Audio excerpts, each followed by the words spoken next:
¿A quién le creemos en la actualidad? ¿Quiénes son los que nos representan? ¿Cuáles son las palabras? ¿Cuáles son los términos?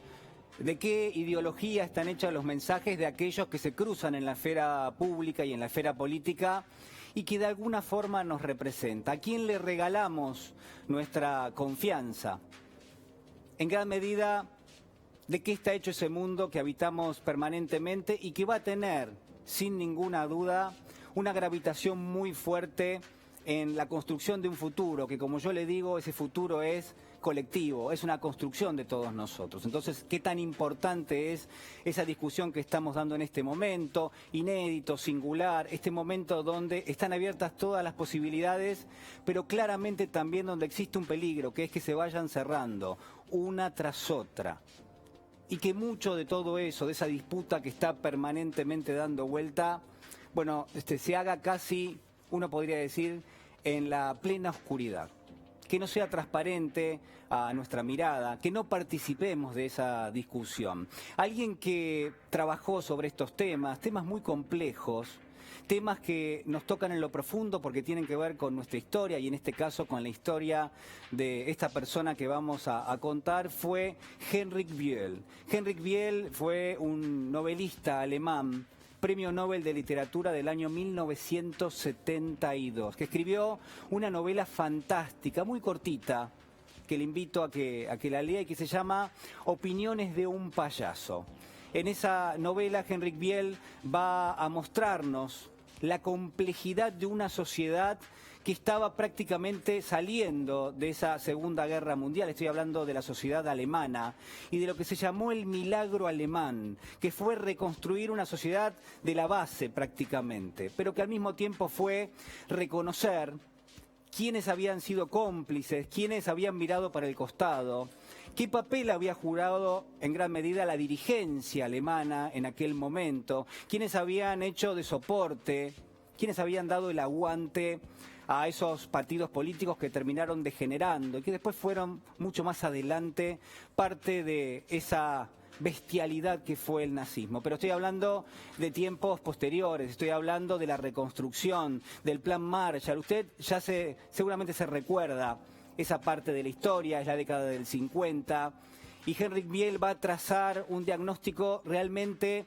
impecable, impactante, crítico de esa sociedad alemana que se golpeaba el pecho, que decía reconocer sus errores, algunos de la dirigencia política que decían que estaban al servicio de la reconstrucción, pero que a todas luces, bajo todas las miradas, uno podría pensar que Heinrich Böll, bueno, le marcaba allí cierta cuestión muy relacionada con lo que tenemos hoy en la Argentina. Mire, no se lo quiero adelantar. En Opiniones de un payaso, el argumento es sumamente sencillo. Es una persona que se llama Hans, es un chico de 25, 27, 30 años, vaya a saber uno qué edad tiene ese personaje, y que nos cuenta que tiene muchísimos problemas. A lo largo de una tarde de su vida, donde llega a su departamento cansado porque viene de un viaje, por supuesto ese viaje fue por el interior de las provincias alemanas, no le fue muy bien, es un artista, pero al mismo tiempo es un payaso declarado, es alguien que domina el arte de ser payaso y que al mismo tiempo tiene, yo le decía, una problemática totalmente transversal. Por un lado está totalmente peleado con su familia, con su papá, con su hermano. Al mismo tiempo ha perdido a su novia se fue con otro y está a punto de casarse, y nos cuenta en esa historia precisamente ese detalle. La va a recorrer a lo largo de todas las páginas, esa problemática sentimental. Él piensa que en gran medida su novia lo deja, Mari, la conoció en el colegio, y lo deja porque él no es un buen ciudadano, no es un buen republicano, no es un buen católico al mismo tiempo, y entonces Mari se supone que elige a otra persona, y hacia allí va dirigida su mirada. Pero al mismo tiempo podríamos decir que, más allá de que uno diga que es un payaso, no es un payaso convencional, no es alguien que uno podría pensar que está 100% enfocado en eso. Le ha tocado ser payaso. Y parte de su voz permanentemente es el relato de esa vivencia. ¿Por qué le digo que no es un payaso convencional? Porque es alguien perspicaz, porque es alguien que tiene ideales, es un idealista. ¿Mm? Y al mismo tiempo es bastante simpático, por cierto, es muy lindo de leer y está contado en primera persona. Es un gran monólogo al que asistimos, que se llama Opiniones de un payaso. Son miradas críticas, son miradas subjetivas. Una y otra vez habrá un raconto de algunos capítulos de su vida, de su relación con las familias, de por qué se pelea.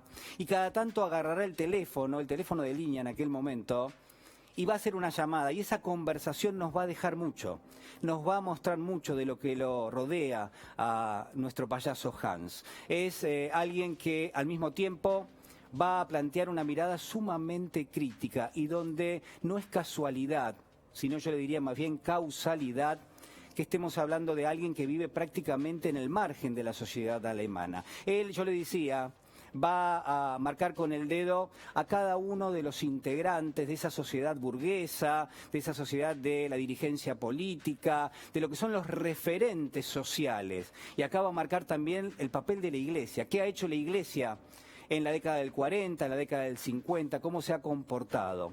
Mire, para mí hay varios elementos que están en esta historia. De vuelta le digo, una historia que es una voz permanente, que entra muy despacito al principio, que aprendemos a querer, que nos rodea, que nos va envolviendo con esa historia, con ese raconto de su vida. Es un payaso que sufre las miserias económicas, le va muy mal, no tiene prácticamente dinero, es una de sus principales preocupaciones, el dinero. Y está claro que en esa sociedad que se está reconstruyendo, donde ocurre el milagro alemán, hay muchos a los cuales les está yendo muy bien. Pero entonces este payaso se pregunta, ¿qué ha sido de la vida moral de estas personas? ¿Qué ha sido de la vida ética? Y precisamente hay 2 o 3 elementos que me parecen centrales y que están planteados en estas opiniones de un payaso. El primero de ellos es la hipocresía. Porque este payaso lo que va a hacer es va a desnudar una y otra vez, cada vez que nos hable de su padre, de su hermano, de su exnovia, de aquel sacerdote que le brindaba consejos, de aquel político que conocía, a su escala, en su dimensión, en su pequeño mundo doméstico, pero de todas maneras lo que va a consignar es esa hipocresía y nos lo va a hacer muy difícil porque no nos va a decir directamente ese es un hipócrita, sino que nos va a mostrar qué es lo que se dice, qué es lo que se vende, entre comillas, a la sociedad, cuál es la retórica de todos ellos puestas al servicio de esa esfera pública y cuál es la realidad, cuál es el trato, si alguien le da una mano o no, si alguien se preocupa por él, si alguien le pregunta cómo está siquiera, si ha tenido algún tipo de reflejo social para con todos aquellos que la están pasando mal en esa Alemania que mira para otro lado, que no mira hacia atrás, que no quiere verse cuál ha sido el papel que ha tenido, sobre todo la dirigencia alemana. Y creo yo que en gran medida lo que estamos viviendo en la Argentina se le parece mucho, que hay mucho dirigente político, que hay un sector de nuestra sociedad que yo no le diría que ha sido cómplice, porque ¿quién es uno para acusar? Pero que sí ha tenido una gravitación muy fuerte, que sí ha apoyado a quienes han tomado decisiones regresivas para la sociedad argentina que nos han dejado en esta situación que estamos hoy, en términos económicos y en términos sociales. Y qué fácil es mirar hacia adelante y señalar con el dedo a quienes vemos hoy que tienen responsabilidad y que lamentablemente no pueden solucionar todos los problemas, que tienen muchísimas complicaciones y que está clarísimo que no van a poder hacerlo en un futuro cercano tampoco. Entonces, ¿pero quiénes son ellos para señalarlos? ¿Quiénes son? ¿No han sido parte de esa dirigencia que nos ha traído hasta aquí? ¿No han sido también aquellos que han dicho una cosa y que después terminan haciendo otra? ¿No lo están haciendo de nuevo, le pregunto en esta noche? ¿No están haciendo exactamente lo mismo que han hecho antes? Y yo le diría que sí, mire, le diría que tratando de convocar a las movilizaciones, que tratando de señalar con el dedo al gobierno, que lo que ha hecho es tratar de encauzar el endeudamiento, la crisis social, la pobreza y la indigencia, que en ese ejercicio permanente hay una dirigencia política, hay también al mismo tiempo un sector de la sociedad muy poderoso, hay grupos concentrados de poder y todos ellos han acompañado a aquellos que tomaron decisiones en contra de la sociedad argentina y siguen acompañando en este momento, levantan el dedo y en todo caso nos señalan hacia adelante y nos dicen qué es lo que tenemos que hacer. Y el segundo de los elementos, para terminar, que quiero marcarle en esta noche, es que no es en gran medida casualidad que quien nos hable en este libro sea un payaso. Un payaso es alguien que no tiene voz, un payaso es alguien que no tiene cara, Un payaso es alguien que no tiene nombre, es alguien que está en la frontera misma, en el extremo, y que se da vuelta y de pronto mira a su alrededor. Es alguien que no es reconocido, es alguien en quien nadie repara. Es alguien que lo que está buscando es que se reconozca su lugar en la sociedad. Este payaso me hace a mí que le pregunte a usted en esta noche si no hay muchos payasos en nuestra sociedad. Y si lamentablemente hay pocas personas que reparen en ellos. Y le digo más, si en gran medida no son ellos los perjudicados cada vez que hay quienes convocan estas movilizaciones, quienes utilizan el odio o la violencia como una herramienta, quienes promueven golpes de Estado en esta Argentina que ha sufrido mucho, tanto como ha sufrido en gran medida esa Europa de mediados del siglo pasado y lo que fue la Segunda Guerra Mundial. Por último y para terminar, este payaso sabe qué es un llamado a la conciencia, es ese espejo en el cual nadie quiere verse y sobre todo quienes no quieren verse son aquellos que han tomado decisiones erróneas y que nos han llevado a la situación en la que estamos hoy. Ese payaso incomoda, ese payaso no le gusta a nadie, pero ese payaso somos todos.